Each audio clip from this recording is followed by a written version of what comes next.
Tonight, we talk Celtic deities. It's time to get uncanny.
This Uncanny Earth is dedicated to the memory of Todd David Anderson.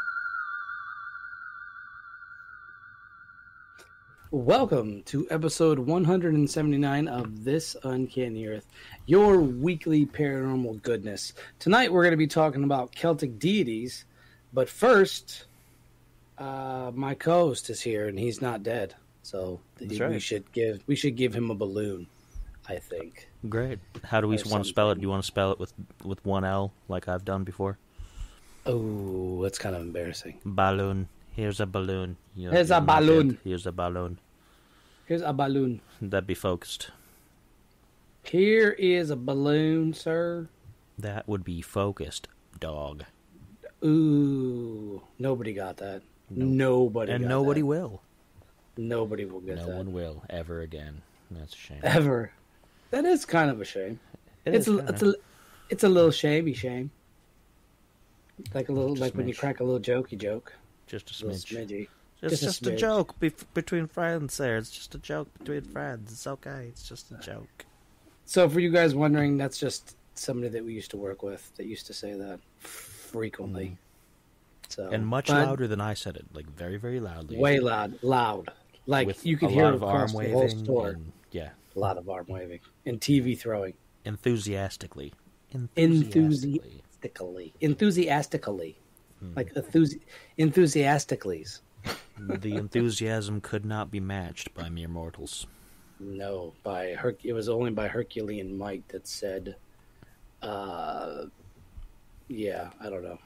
I got lost in my own sauce. Never get lost in your own sauce. But before we get into all of our good stuff tonight, it's time for father puns. It's time for dad jokes. That's how you know when you don't like somebody, when you start mocking them. I kind of wish I hadn't. All right. All right, Throw it out there. Throw out that steaming pile of great goodness, I guess. I'm being supportive. Not really. Quick question for you. Who puts money under a deer's pillow? Oh, don't do it. Stop it. Don't. Let me do it. Stop it, Stewart. Don't. The hoof fairy. That was classy. That was high class. That's top shelf. The brain gymnastics required for that one are just a bit much. Not really. Like, it makes it sound like it's highbrow, but it's not. It is. So, in the chat, we have Zachariah who says, "Hey guys, what's up? Hope you guys are having a great day to dat." To which he corrected today. We are having a great to dat today. And, of course, we Coast Jones, the man, the myth, the legend, says, "Oh, snap! Just in time for the dad jokes." He says it. That's how he talks. So for any of you guys out there that don't know that, that's how our good buddy Wekos Jones conversates. It's just sass all the time. All sass all the time. Pure sass. Like those Pure Mood CDs, but it's sass. Yeah. I kind of wonder what kind of music that would actually be with like the sass. Like I know the mood stuff is what you're describing there, but what kind of music would be sass? I mean, it would be like jazz with a little oomph behind it. You know what I mean? Oh, well, I guess I'll take that. I don't really have experience in sass except from my daughter, and she's not musical when she sasses. She's just kind of screamy. Oh, she's emo sass. No, she's aggressive, like Hulk smash sass. Oh, so like punk sass. Yeah, like really in your face. Nice. Like I'll probably punch you in the gut with my sass. Like the old '80s punk sass. Yep. Yeah. Just throwing stuff and fighting. Why? Because I'm sassy. Yeah, no real reason. Just the sass, just oozing out, leaking everywhere. Somebody clean up the sass on the floor. Bunch of sassafras. That's that was a sad one. That was a sad one. Sass one. I feel bad for that. I feel Don't bad get for myself. Will sassy with me. I'm just gonna fire myself for that one right there. I wish you would actually. I think the world would be a better place. You're fired. Okay, I'll clear out my desk. Bye.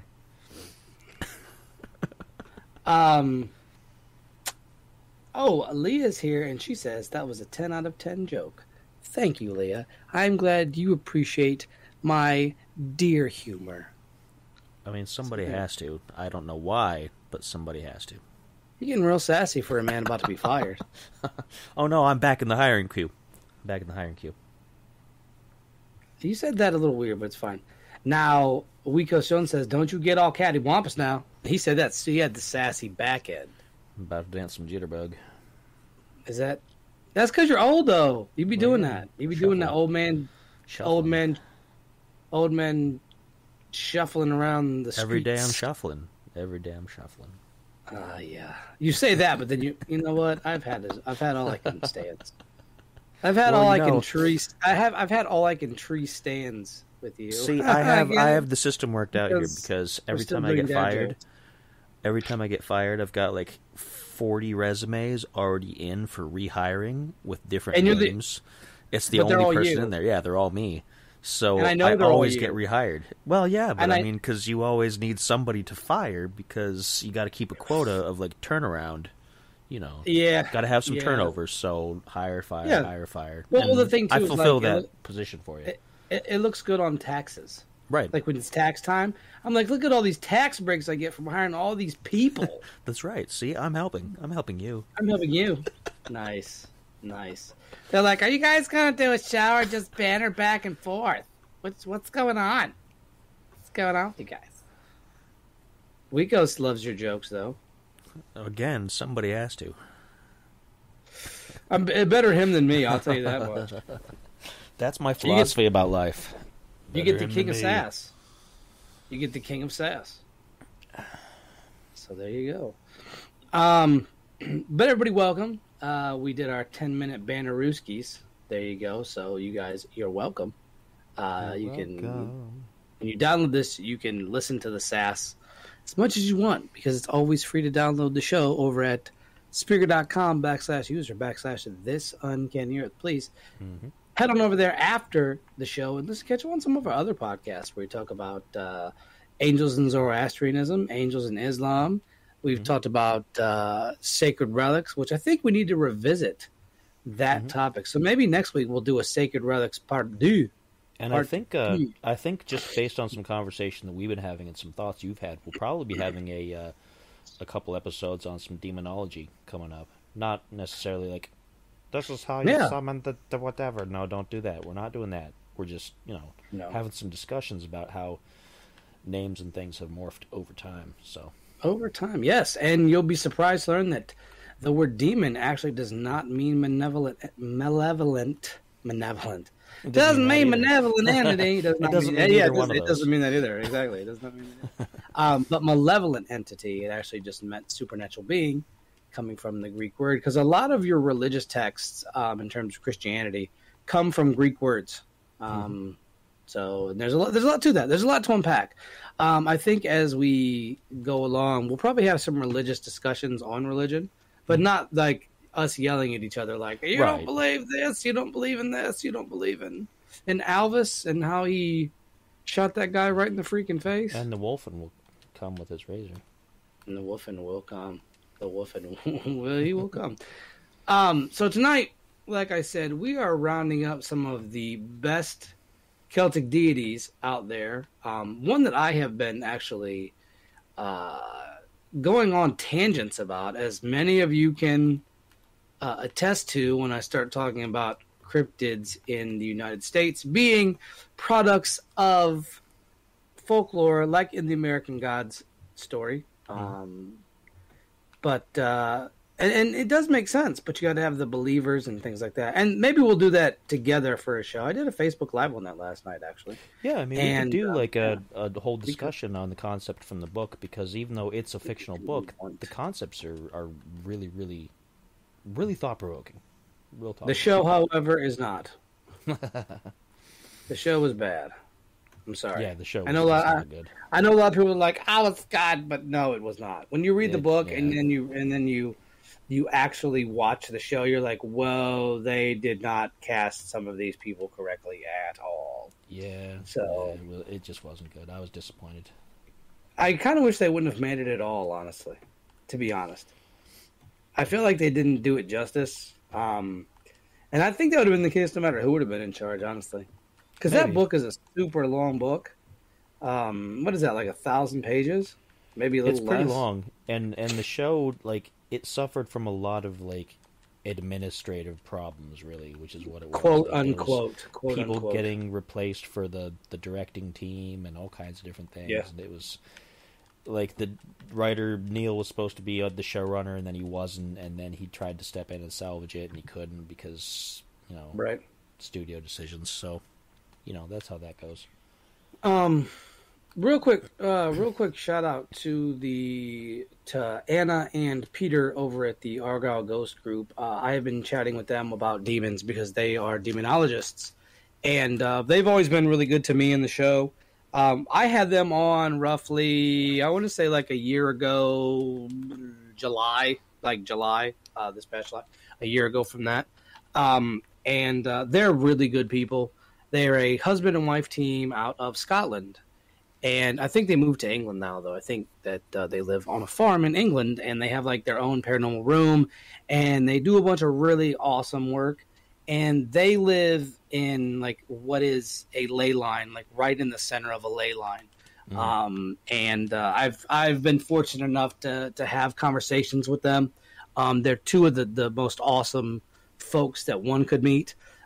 In terms of like meeting folks from other countries, like, and I know a lot of people will always say, well, social media is this and that, but the one cool thing I like about it is meeting people with similar interest from all over the world, and that's how I've met a lot of people. That's how I've met quite a few people actually from that point. And shouts out to them because they deal with that kind of stuff on a basis that I don't. Like, they know how to deal with demons. They know how to deal with that sort of demonology. And we've had plenty of talks about angels and demons and the church and things like that. And so I just wanted to shout them out because they've always been really helpful in, like, just reaching out when I've put a post up. Because I put a post up on Facebook if people have had demonic experiences. And if you have, please reach out to me. I'm working on something for a research project coming up, and I will be hopefully speaking roughly this summer. I want to say this summer I'll be speaking. So I don't know where yet, but I know that like I've been contacted about doing some speaking engagements. So look out for that in the summer. I'll be keeping you guys posted on that, and I'm really excited.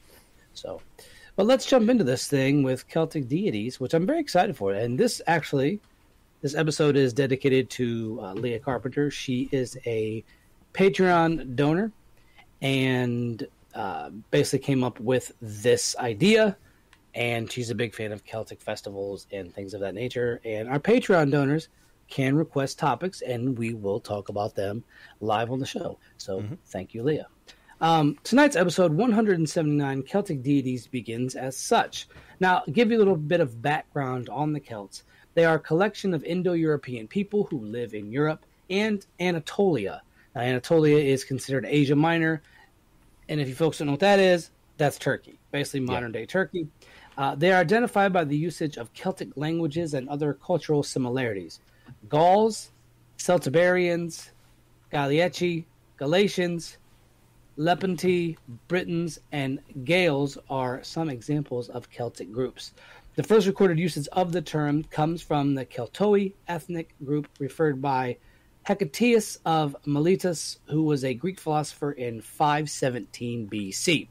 Now, he goes on to say that they lived at the head of the Danube and in the far west of Europe.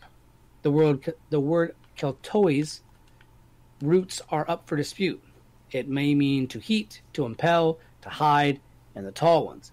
Now, all are supposed roots for the word itself, and in the 1st century BC, Julius Caesar reports that the people known as the Gauls called themselves the Celts. The Celtic religion is polytheistic with both beliefs in gods and goddesses, and there are over 200 deities that have survived to this day. Now, in tonight's episode, we're going to be covering some of the more popular deities, and maybe a few lesser-known ones, too. It's not going to get crazy because there's over 200. We do not have showtime to do that. But maybe in the future, what we'll do is we will go ahead and maybe have a part 2 of this bad boy, which would be kind of cool to have a part 2. We've been doing a lot of part 2s. I know our Angels thing was like a 3-part series, which I absolutely thought was a really fun time to talk about. I know my co-host didn't have much to say because not that he doesn't know that kind of stuff, but we both have our strengths. Yeah, and it's kind of like a passion area for you, and it's like far be it for me to want to interrupt you on something like that. It'd be like if we were doing a Sumerian episode. Of course, I'm going to talk a lot about that. We did that, and you did. And then we did Zoroastrianism, and that was you, pretty much. Yes. Entirely. Yes. Pretty much. Like, oh, I did not know this. This is fascinating. You were like a guest. Yeah, that's kind of how it goes. I don't mind. Like, I'll sit here like with my brew and just be like, hey, I'm learning some stuff tonight. I'm learning some stuff and drinking some brews. This is the best job I've ever had. I'm getting my butt learning. You get your 11th grade. So, the first person I want to talk about is my guy, Sir Nunos. Now, as many of you know, I wax poetic about Sir Nunos. Like, he's that guy. But the reason being is because I have roughly been able to make a connection between him and the Native American deer men, which I have always found to be fascinating. I had like a whole list of sources at one time and lost them on a hard drive. Then I went back to the internet to be like, maybe I can piece this back together, and slowly I have been, but I don't have that one source that I had before. So it kind of sucks. It's kind of like, oh, yeah, I bet you can't connect them. You don't even have the source. And I'm like, yeah, whatever. But it's one of my personal favorite deities, this one and the last one I'm going to talk about. And that's largely to the connection that I believe that he has with the Choctaw Indians and the Deer Man lore. Now, if you joined us last night on the video, the Choctaw actually donated money during the Irish potato famine, and the Irish actually donated back during the pandemic. So that was kind of cool, little pay it back, but I think that cultures got intertwined and maybe some things happened. Now, he is known as the Horned One in Celtic beliefs and is known as the Lord of Wild Things and is considered a powerful archaic deity. He's seen wearing stag antlers and sometimes is even accompanied by a stag and a sacred ram-horned serpent that was also a deity. Now, that horned serpent also is in Native American folklore, too. There's a lot of snake imagery throughout religious texts. We have the serpent in the Garden of Eden. We have Jormungandr, the world-eating serpent. We have this serpent here. We have the Naga, which are serpent-like or serpent-esque people. So we have that sort of in every single culture. There's that snake culture or that snake ideology. He is seen wearing a torque, which is a large, rigid, or stiff-neck ring in metal made either as a single piece or from strands twisted together. Now, the earliest known depictions of the Horned One were found in Val Camonica in northern Italy. He is also thought to appear on the Gundestrup cauldron, which is a silver vessel found at Gundestrup in Jutland, Denmark. This dates back to 1st century BC. He's also displayed on the Pillar of the Boatman. Now, this image depicts a stag's antlers that have torques. We talked about that just briefly a second ago. Hanging from them with the inscription of Cernunnos. The word itself is rooted in Carnon, which means horn or antler. And he was worshipped primarily in Britain, but he also has traces of a cult in Ireland. Very interesting. Now, the church itself hated Cernunnos because of his pagan influence, and he was used as a symbol for the Antichrist. Now, you're going to find a lot of that persecution of religion by the church in that era, in those time frames. You're going to have a lot of the Catholic Church's ideals and belief systems based on persecution. Mm-hmm. You'll have that with the Inquisition. You'll have that with barbaric tribes. And the thing is, there's a lot of pagan ideologies that were brought into the Catholic Church because they wanted to convert people, but also give them sort of a freedom to do whatever in a roundabout way. And we see combinations like that. And what I want to do is there is actually a definition for that. And I want to tell you guys that because I did not know this. And it is, and I'm going to give you guys the definition of this real quick because I thought this was cool. I learned this yesterday. So you guys are learning something I just learned recently. So the term is called religious syncretism, and that's the fusion of diverse religious beliefs and practices. So you have, like, I'll give you guys a good example. So the Appalachian region have Christianity and what would be considered witchcraft, and they intermingle. And I talked about this last night, and Leah actually has a book that has like these spells that use Bible verses. And I actually have a book too by Thomas White, one of our previous guests. You should check out that episode after this one. And in the back of that one, the Witch of the Monongahela. Well, did I say that right? Yeah, actually, it was first right. I think I said that right. It has those sort of spells in the back. So religious syncretism is what that is called. And I did not know that had a definition at all. I didn't think that was a thing until yesterday. I was traipsing around on Reddit, as I am known to do from time to time, and that happened to come up. And I thought to myself, that's what that is. That is what that is. And that was cool to me. So you have that frequently. And the thing with Celtic beliefs is they're also a mix of other beliefs, mm-hmm. which is very fascinating. Most religions are a amalgam of past mm-hmm. religions. There's very few that I know of that aren't that. Most of the time, 99% of the time, they are from other religious belief systems. So just something to take note of. And as we get back into Cernunnos, he is associated with stags, horned serpents, dogs, bulls, and rats. And Julius Caesar equated this deity to the Roman underworld god Dis Pater. And there is a connection, supposedly, to Saint... Oh, man, I feel like I'm about to botch this. Ciaran? Yeah, it's got to be Ciaran. Ciaran. I think that's Ciaran. And people see qualities of Cernunnos in Saint Ciaran of Seghir, who was one of the 12 apostles of Ireland. His first disciple and monk was a boar that had been rendered gentle by God, and that was followed by a fox, badger, a wolf, and a stag. Now, the one thing about this deity that is unlike the others we will be talking about, there is no recorded myths and ancient sources. There's no, regarding any stories of him. The only ancient sources we have pertain to the figure of Cernunnos and not tales ascribed to him. Now, the the article that I was reading, it goes on to say that it comes from there's a lot to the actual idea that horned serpents and things like that, and rams and stuff like that, all of that, and deer, of course, plays key notes in other folklore, but there is no real like, I don't want to say mythology, but like, yeah, there's like really no mythology behind it. No There's origin stories point. of You people. can't say that this is where it started. Yeah. This is, it's Which, just anytime you talk about it, you can reference something else and say, oh, there's something else, yes, but it's too broad. or here's the story that we're going to tell regarding him and the Morgan, Yep. or you know, Mm-hmm. whatever.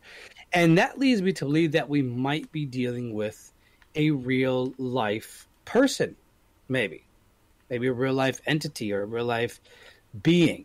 We've talked in the show before about beings that have existed long before man. Mm-hmm. And yeah, so there we go. Sir Nunos, that's number one. What do you have there, Spider? Well, I have another one that's equally important as far as culturally, and this one really was a big deal. This is Ogma. Ogma. Now, Ogma is from both Irish and Scottish mythology, and he may be related to the Gaelic god Ogmios, and he's considered a deity, a member of the Tuatha De Danann, which is a Fae offshoot or group, depending on which I guess which culture you're a part of, but he's most well known for being allegedly the inventor of, make sure I get this spelled correctly, or not spelled correctly, but said correctly, the Ogam, which is the precursor to Irish Gaelic as it was first written. Now, I'm super interested in him because of that, but I'll get to that in just a minute or two. Ogma is believed to originate from an Indo-European root, meaning to cut, which refers to the method in which his language was cut into stone and wood. He was also known as Sun-Faced and Strongman, so a lot of stories there. There's stories of him fighting in battles, where the Tuatha first take over Ireland. Eventually, he's forced into servitude, and he's forced to carry firewood. But because he's able to prove his athletic and martial prowess in contests before the king, then he has some pretty high status. There's a lot of stories about him having to accomplish these challenges to stay in his position in this royal court. And he's often in a triad with two other deities, Lug and Dagda. The Dagda is his brother, and Lug is his half-brother. And they're all three known as the three gods of skill, collectively. Now, getting to one of the most important things that he's known for is the Ogam, which is an alphabet that's very, very... It's like early runes, and related to things like Futhark and a few of the other early markings that they had in that region of the world. The Ogam is... I've got a book on it somewhere around here, and if I had thought about it, I would have dug it out so that I could kind of more directly look at it and reference it there. But it looks like a series of lines and scratches. Kind of similar, actually. Not necessarily in how they pronounce words and languages, but similar in how you make it and how you write it as some of the early pre-Sumerian cuneiform, like Akkadian and things, because there's like a lot of scratches and connecting and dots and things. And Ogam was primarily used for the early Irish language and later the Old Irish language, so from the 4th to 6th centuries upwards into the 6th to 9th centuries. And there's roughly 400 surviving inscriptions on stone monuments throughout Ireland and Western Britain, the bulk of which in Britain are in southern Munster, which is well known for their dairy product. For anybody out there who's interested. Anybody out there who wants some fresh dairy. The largest number outside of Ireland are in Pembrokeshire in Wales. And it's really interesting because, like I said, when you look at it, it's a series of slashes and dots and connections, and it doesn't look like letters. It doesn't look like pictures either. It doesn't resemble things like Egyptian hieroglyphs. It's not pictorial in a way where you can look at it and be like, oh, it looks like a horse, and obviously they're talking about trading horses for this. You have to know how many slashes, how many dots, what all that signifies, and they're not tied to specific letters and numbers necessarily. They're related kind of to concepts and ideas, which a lot of the early languages were. And it was very, very important for them early on, and they also would use it kind of as a code later on when the Catholic Church rolled in and started doing conversions. They would practitioners of Ogham would use it as a bit of a code to still be able to communicate things between them without being caught by the church. Of course, the church, it's one of those things that they tried to outlaw, but it wasn't as outlawed as some other pictorial languages that you get from when the Inquisition rolled through. So it didn't suffer quite as badly. Mostly the loss that we have from it isn't from it being destroyed on purpose, but more because since it was carved in wood usually and carved in soft surfaces, there's not much of that stays around. All that kind of stuff rots away over time.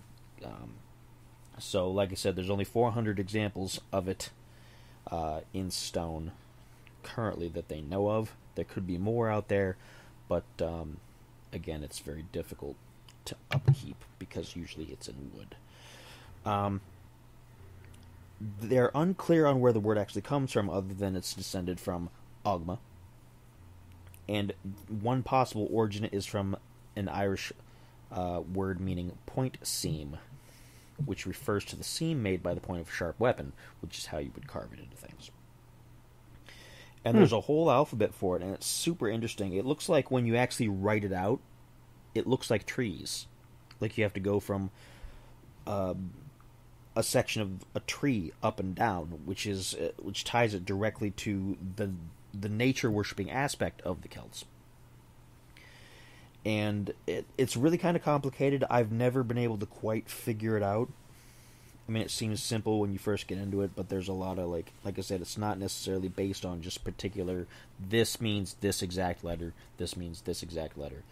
It's groupings of letters and groupings of things. So, Ogma is mostly important to them because of that language above all else. And again, he was also well known because of his feats of strength, athleticism.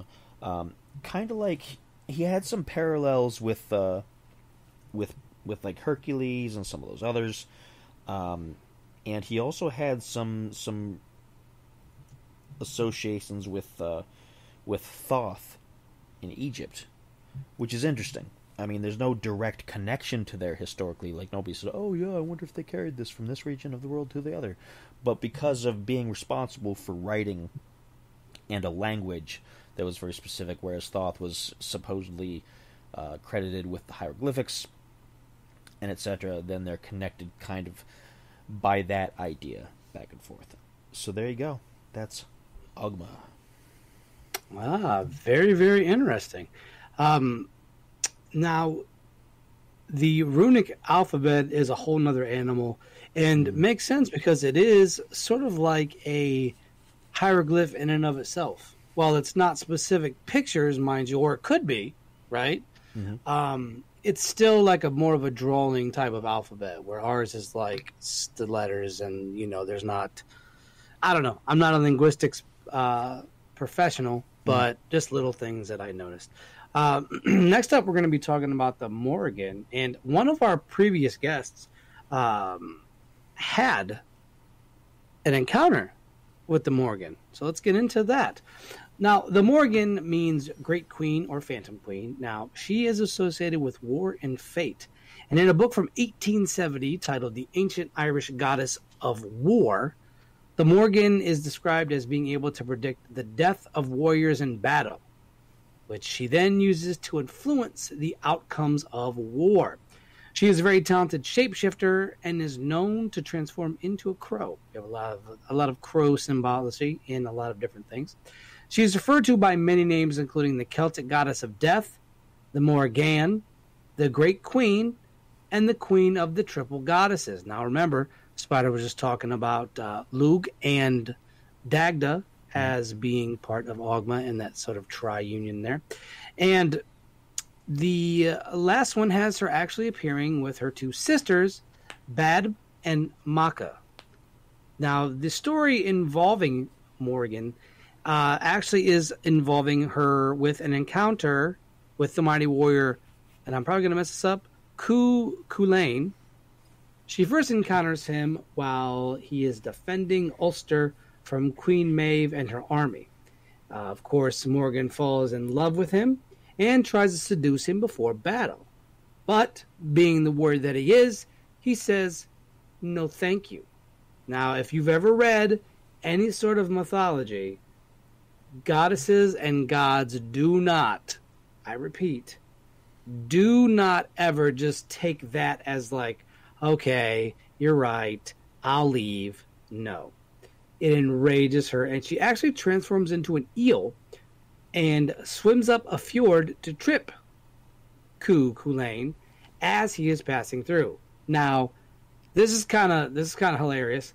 He actually punches the eel, just bah, and hurts it temporarily. So Morgan then transforms into a huge wolf and proceeds to drive a herd of cattle at it. He grabs his trusty slingshot, fires off a stellar shot, blinding the wolf form of Morgan. She transforms again, and this time into that of a cow.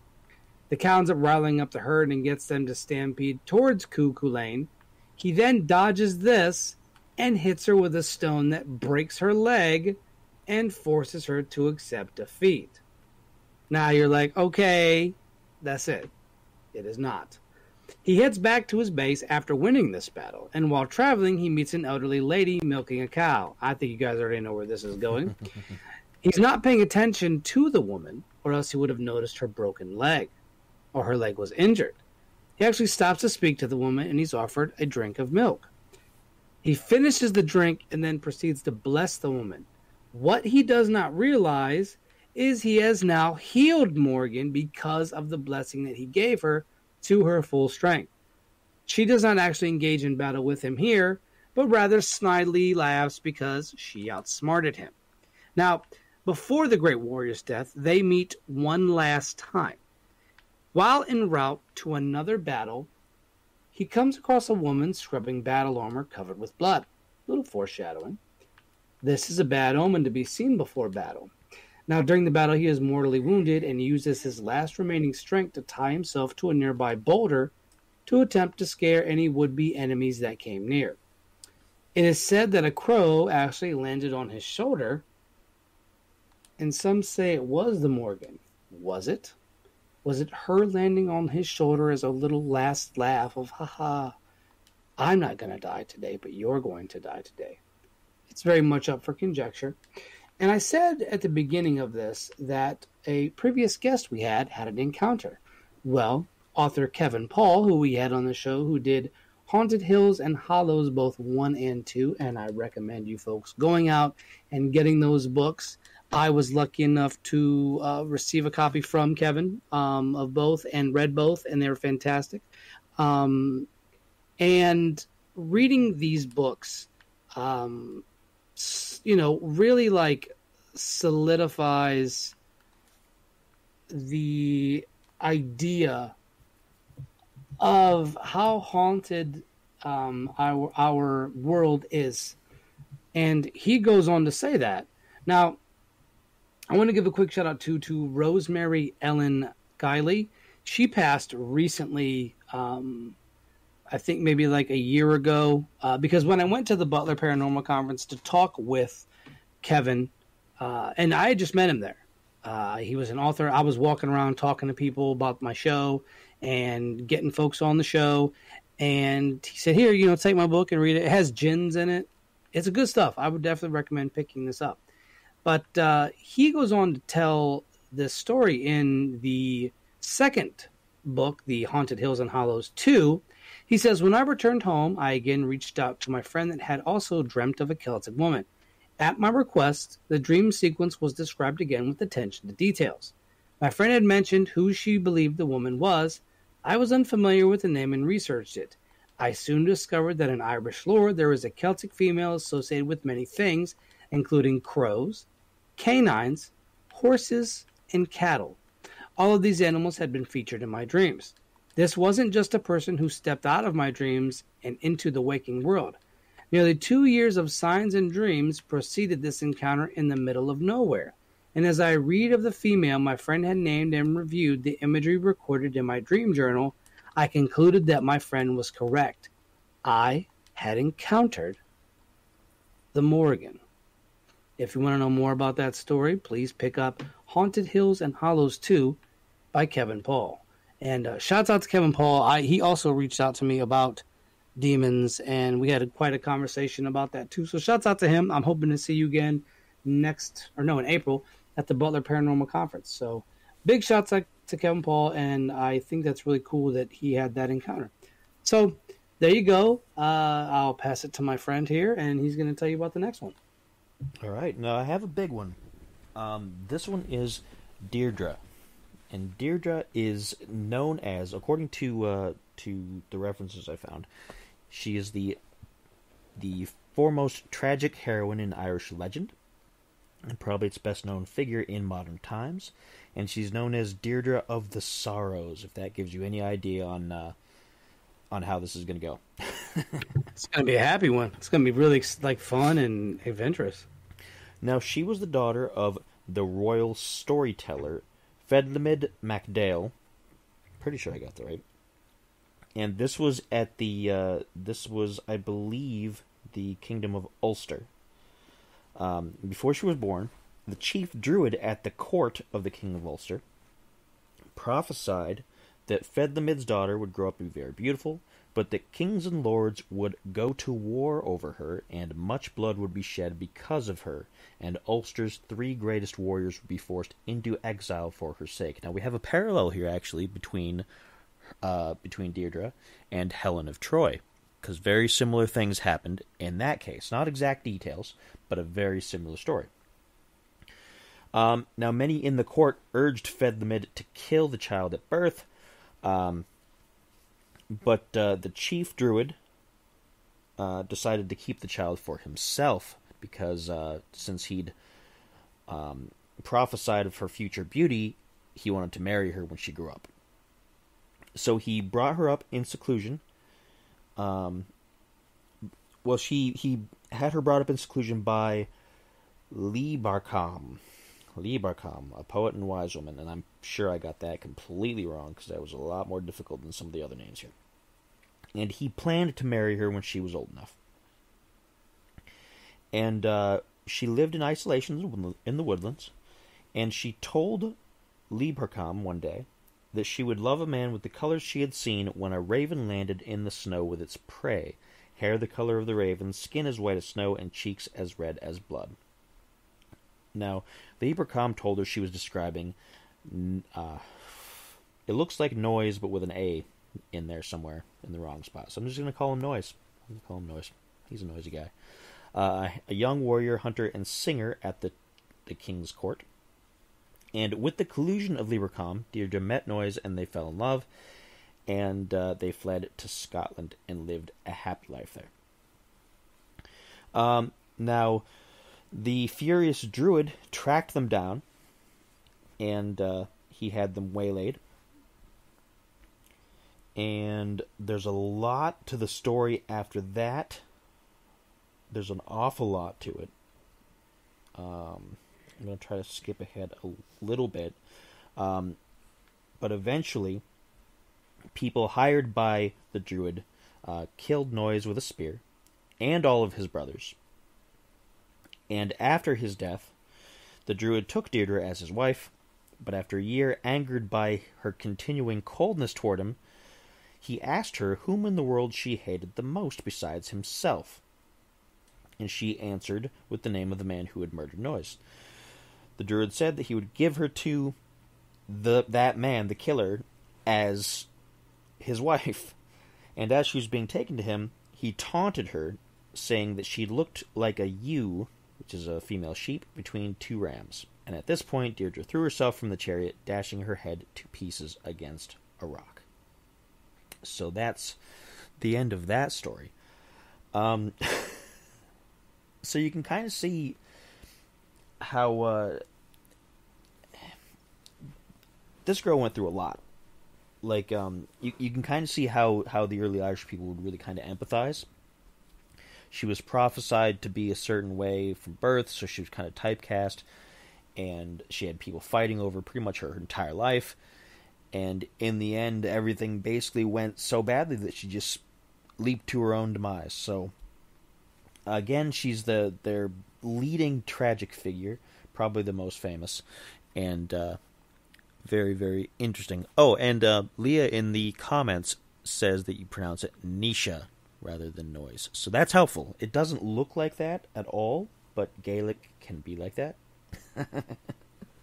But Nisha rather than Noise. I like Noise better just because he comes off as a noisy dude to me. But Nisha for anybody who's trying to get the Gaelic words correctly. And, of course, Wiko says, punching eels and breaking cow legs. He says he likes Koo way more now. Me too. The punching eel thing was like, it was Italian fingers good, because I just pictured him looking down and like, shut up, eel. And that was pretty awesome. The next one that we're going to talk about is their basic Allfather, a.k.a. Dagda, also known as the Good One. Eokaid Olaithier, and in Ruad Rofesia, which means one of great wisdom. He's credited with many powers. He has, I think Wikos will really appreciate this one, 100%. He has a cauldron that never empties, fruit trees that are never barren, and 2 pigs. One of the pigs is alive, and the other is forever roasting. He owns a club that he can use to either kill a man or bring a man back to life, and he uses a harp to summon the seasons, as was known to mate with our previous deity, Morgan, and copious amounts of other people, but that's neither here nor there. He is associated with fertility, agriculture, magic, and druidry. He is the god of life and death, and is considered to be all-wise, very Odin-esque. His offspring was as numerous as those he mated with, but he's got a few famous ones. So what he looks like, he looked like a man, of course, and he was described as being a giant, both oafish in demeanor and attire. He had a long and unruly beard, a woolen cloak, and clothes that never fit right. So he would have, like, the shirt was too short, so his guts hanging out, or his pants are too tight. They never fit. Now, in some circles, folks believe that might not necessarily be true, and that came from Christians who were looking to record these myths with a sense of bias. Though even then, the description still attributed to him being wise, witty, and wily. His descriptions also kept the idea that he was schooled in druidic magic, art, and military strategy. Now, to touch on what he carried before, they're considered 3 sacred relics. The first was and like you, I'm going to botch this, the Cor Ansik. It was the cauldron that could basically produce a feast. It is considered one of the 4 treasures of the Tuatha De Danann that were crafted in Muras. The Lorg Mor is his mighty club that could slay 9 men with a single swing of the head, but revive men via the handle with nothing but a touch. The Uathne was a harp carved out of oak, and it could place the seasons in their proper order and command the wills and emotions of men. Dagda was seen as the god of order, and he was able to put everything in its rightful place. Now, he dwelt in Bruna Boyne, which were a series of Neolithic mounds on the banks of the river Boyne in County Meath. These mounds were constructed in 3200 BC and are older than Stonehenge and the Great Pyramids. One of the mounds, titled New Grange, aligns with the rising sun during winter solstice and represents Dagda as lord of seasons and day and night. Some of his notable offspring include Angus, Brigid, and Midir. His notable spouses have been Morgan and the river goddess Boann. Dagda falls in love with Boann, who was once the wife of Elkmar. He sends Elkmar away to High King Bress, and then he mates with Boann to keep Elkmar from seeking retribution against the child. Dagda actually holds the son in place for 9 months, which allows Boann to carry and give birth to the child in a single day. The boy Angus becomes the god of love and poetry, and as he grows, Dagda himself tricks Elkmar out of his rightful home at Brunaboyne using careful wording. He asks Elkmar to allow them to dwell there a day and a night. Well, this has two meanings. One was a literal day and a night, while the other meant all days and all nights. By agreeing to this now, Elkmar actually gives away his home for eternity. Now, after this, Dagda and Boann aided in finding a girl that was haunting Angus's dreams, and while he was away looking for her, Dagda gives away all his lands to his other children. Upon return, Angus realizes his father has saved nothing for him, so he pulls a sneaky via the tricky wordplay and tricks Dagda into passing Brunaboyne on to him. Now, during the Second Battle of Moytura, while battling the monstrous race known as the Fomorians, who were ruled by King Balor, Dagda was mortally wounded by the wife of King Balor, Sethleen. It was during this battle that his magic harp is actually stolen, but ends up being ultimately recovered. Upon returning to Brunaboyne, Dagda dies and succumbs to his injuries. He ruled 70 to 80 years depending on the source, and was laid to rest in the mounds. It is said that he can still be consulted by those visiting the fairy mound, as well as those who drifted into the perilous place known as the Other World. So, what we're seeing here is some comparisons to Norse mythology in the sort of witty way that things are just sort of taken without force and more of wordplay, and we see some similarities there. So, there you go. What do you got, Spider? Well, we only have a few minutes, right? I mean, if you got something, go ahead. I got one more thing, too. If we run over a little bit, that's okay. Nope. I'm going to let you have yours, and we'll call it a night. I don't want to step on your parade there. So, the last one is probably my favorite of the deities, and that is Balor. Now, Balor is the tyrant king of the... I'm about to mess this up again. The Fomorians. Mm-hmm. And the Fomorians were a chaotic, demonic race that terrorized the Celtic peoples until they were defeated in the Second Great Battle of Mag Tuired, which is Moytura. The name Balor actually comes from Common Celtic, with Balaros meaning the deadly one. When Balor was but a child, he actually looked into a potion that his father's druids were brewing. The fumes caused him to grow a poisonous eye. Now, this eye will kill anything it gazes on. His name could also mean, because of this, the flashing one, from the Common Celtic word bolaros. The eye itself is called destructive and poisonous by the Cath Meg Tuired, which is a Celtic saga text detailing the Second Battle of Mag Tuired.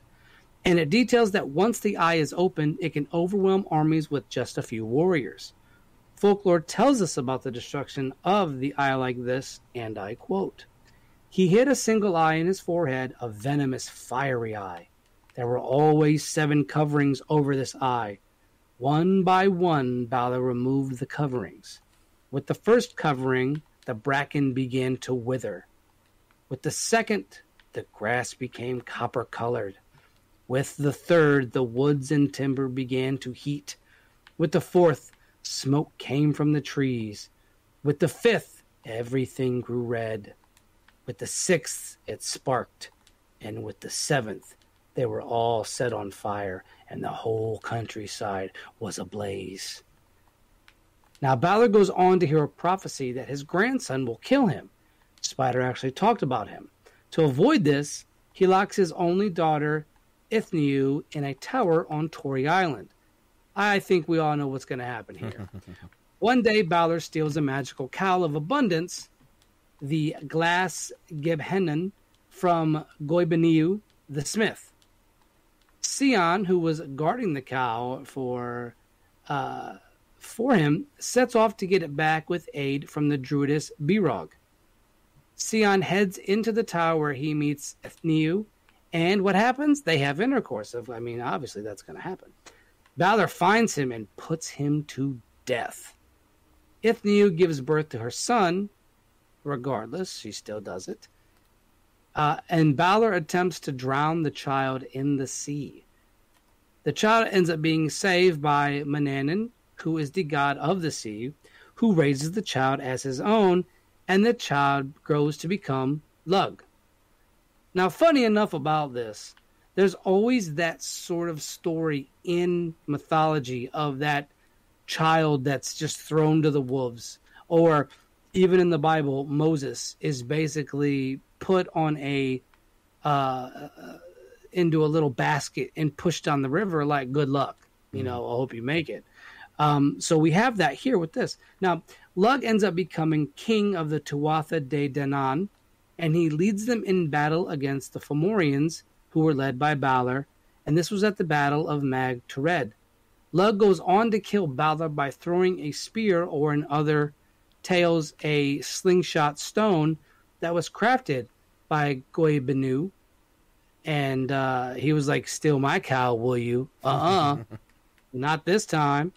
It goes through his poisonous eye, and the Fomorian army is then destroyed, and Lug beheads Balor. Legends tell that when Balor was slain, he fell face first into the ground, and his eye actually burned a hole into the earth. The hole then filled with water and becomes Lake Loch Nessy, which is the Lake of the Eye. In County Sligo, on Tory Island, there are features called Dún Bahalir, which is Balor's fortress, and Tur Bahalir, which is Balor's tower. Any of you out there that are listening that are of this nationality, and I'm butchering these words, feel free to tell me. You can just send me a private message if you would like, or you can post it in the group. Either or. But some parallels I want to draw real quick. If we go back to Dagda, we see that he sends away Elkmar. Now, if we go to the biblical text, we have David, we have King David, and he sends away his man, his best friend, so that he can get with his wife Bathsheba. And again, he ends up getting his man ends up getting killed. But some little bit of parallels, and something I want to say too that I think is quite fascinating with Balor, and this is why this is one of my favorites. The eye is very interesting and reminds me of what you would think of as a death ray. Mm-hmm. The idea that it begins to heat up and things around it begin to wither and begin to die, and then they become hotter and hotter, and then there's smoke, and then everything gets red with the heat, and then it sparks, and then it's all on fire. Reminds me of a directed energy weapon. Now, am I saying that this is what this is? No. But who's to say that he didn't carry something like that into battle with him? Now, I'm sure that Tsoukalos and Von Daniken are like, that's it, that's what it is. Mm. He's got it. This kid is going to be the best one day, the Grest. An interesting point that would add to that is that if you take him unwrapping it in stages and causing differing levels of damage as it unwraps, as converted to possibly the energy weapon theory, then you could almost say that was actually a way of explaining how it was charging. It was charging up to full power, which most of those kind of things you'd think have to do. Like any of our equipment that deals with energy or anything like that usually has to charge to some aspect. We've got EMPs. We've got they're working on like laser weapons right now. That's like a real thing going on in the military being tested, which is kind of scary actually. But it sounds like unwrapping it is kind of like code for getting charged up.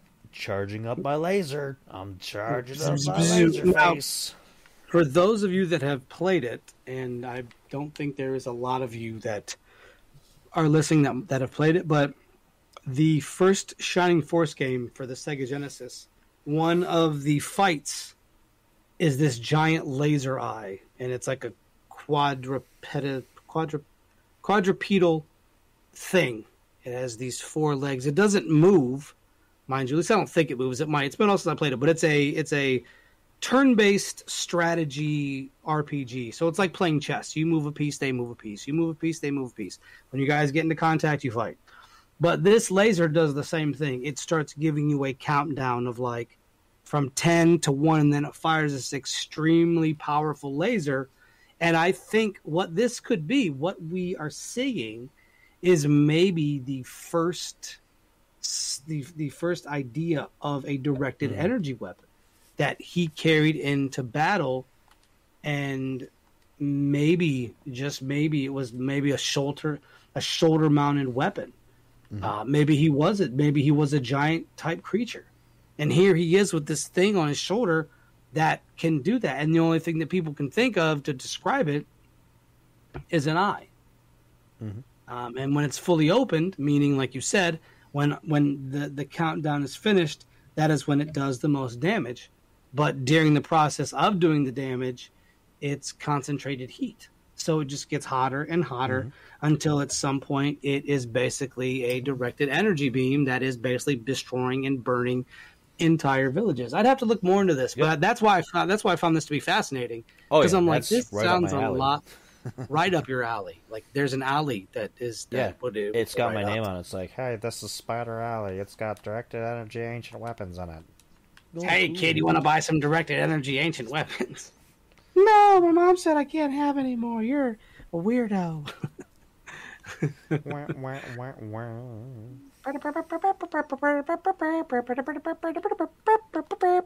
to go home. All right, everyone. I just want to thank everybody in the chat for chatting it up. We have, of course, Zack Attack coming from way back. What's going on, pal? Thank you for conversating. We have Mr. Wekos Jones, who's probably out punching eels as we speak. And, of course, we have the amazing Leah, who was the inspiration for tonight's episode. So, thank all of you for coming through and having a little chit-chat with us. Next week, we'll be back with another all-new episode of This Uncanny Earth, episode 180. We are 180 episodes deep, so you have 179 episodes to go back and listen to before next week. You guys can do it.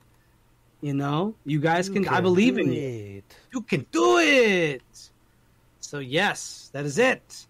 It is time to go home now. It is time to get some sleep for all of you folks out there that are sleep deprived.